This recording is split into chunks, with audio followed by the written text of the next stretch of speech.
Dans le travail de Manuel, ce qui me plaît, c'est l'énergie qui en sort, la force de la couleur, le côté poétique qui hypnose, qui fascine, qui apporte de la tranquillité et en même temps cette élégance de la couleur et surtout dans ces installations le côté qui semble au premier abord chaotique et qui en fait est un ensemble qui fait une unité.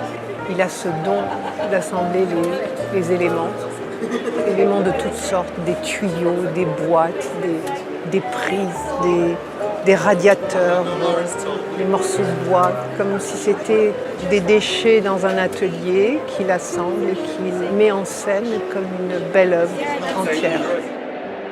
Cette œuvre s'appelle Manuchrome rose bleu pointillé.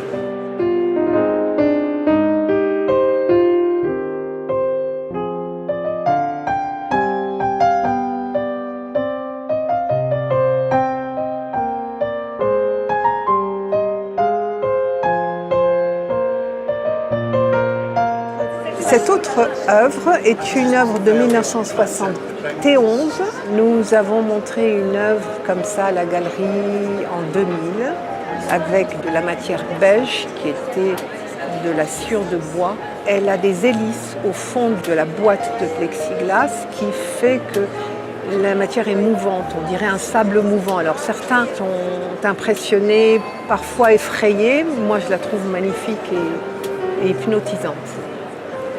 Il y a une très belle œuvre dans cette facture au musée de la Galerie d'Art National du Venezuela. C'est une œuvre 3 mètres sur 2 mètres. C'est comme une grande piscine de sable. Elle est magnifique. Ces installations ont été faites spécialement pour Art Paris, pour le Grand Palais, parce qu'elles se prêtent de par la hauteur du lieu, la beauté du lieu, la grandeur du lieu. Elles sont gigantesques, elles sont monumentales, ce sont des installations monumentales. Mais lorsqu'on a fait connaître Manuel Mérida tout au début des années 90, c'était par des pièces individuelles.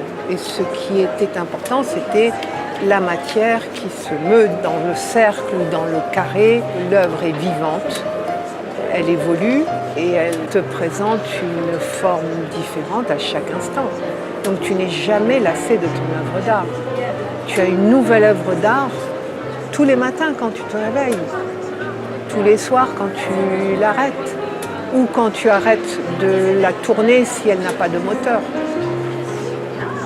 C'est ça qui fascine dans l'œuvre de Mérida, c'est le mouvement de la matière.